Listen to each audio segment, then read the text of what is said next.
Following last night's storm, you'd assume that mop-up operations would have started. However, residents of Newcastle are bracing themselves for another storm, as the South African Weather Services predicted that level 4 warning of thunderstorms and rainfall, as well as a potential hailstorm as well that happened last night, will happen again today or this evening. As you can hear, thunder is already starting, rain has already started.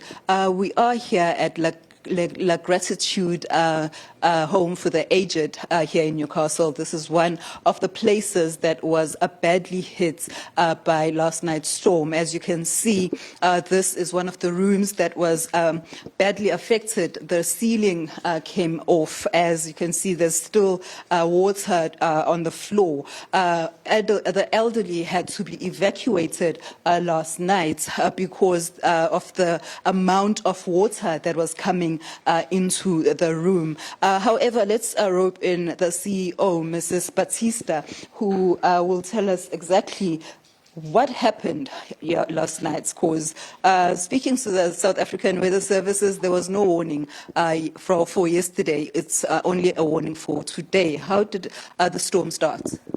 It started around 4:30, where it started with light rain, and then all of a sudden, out of nowhere, we saw the clouds building up, and it was dark and black, and we knew hail was on its way. And without warning, the hail started to fall. And I was on my way into town, and I got a call from the old age home's nurses and said, "Mrs. Batista, come urgently to the home. The home is underwater. The water is coming, and they don't know from which sides, but from all sides." The residents were panicking. Everything was under chaos, and I made my way here with great difficulty because the water had already risen about 40 centimeters high and was reaching the top of the tires. Thankfully, I ride an SUV, but the water was excessive. The rain was excessive. It's created unbelievable damage here at the home itself. We have 120 residents. We had to evacuate some of the rooms. As you can see, the ceilings have collapsed. The weight of this excessive amount of hail has damaged our roofs. It's damaged the infrastructure. It's damaged our electricity. We had to turn off all the plugs because the water was going in everywhere. We've lost 4 offices that were drenched in water. The pushback from the sewerage and from the stormwater drains flooded a number of our administration offices, as well as the entire home. There wasn't a room in this facility of 80 rooms. There was not one room that was not underwater. Our residents had to remain on top of their beds. We had the community come in and assist La Gratitude to try and assist us from getting the water out of the rooms, to try and assist the residents to at least be able to have a decent night's sleep.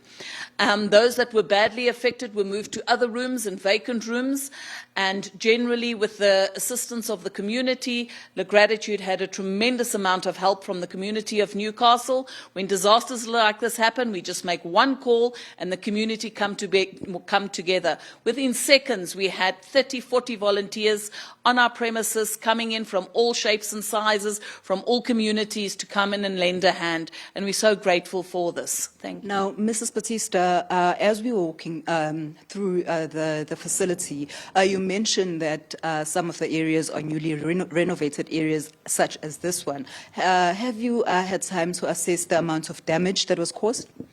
Generally, I haven't had the exact time to estimate the amount of damage, but the flooding that happened a couple of years ago, the community will remember, and the community of KZN will also remember, that La Gratitude was also hit quite a number of years ago with the same thing, and that claim there was about 1.3 million. And La Gratitude, this is not the only area that La Gratitude covers. We've got 48 cottages as well as 127 flats, which were also the majority underwater. So it's not just the frail care facility that we are suffering under, but our other facilities as well. And we estimate that this could be anything from 1 million up to 3-4 million, depending on the infrastructure, the roof structure, the wall structure, and the electricity throughout, as our fire system has also been grossly compromised as well, that runs through this facility, and just that alone is over R500,000. Thank you so much. Thank you. That was the CEO of this facility, La Gratitude Home for the Aged. She is saying that the damage so far, what she estimates is over R1 million, as you can see from the ceiling, the collapsed ceiling, the beds, everything has been greatly affected in this ward. Now, if the situation is like this in this ward, imagine the other rooms in this facility that have been affected.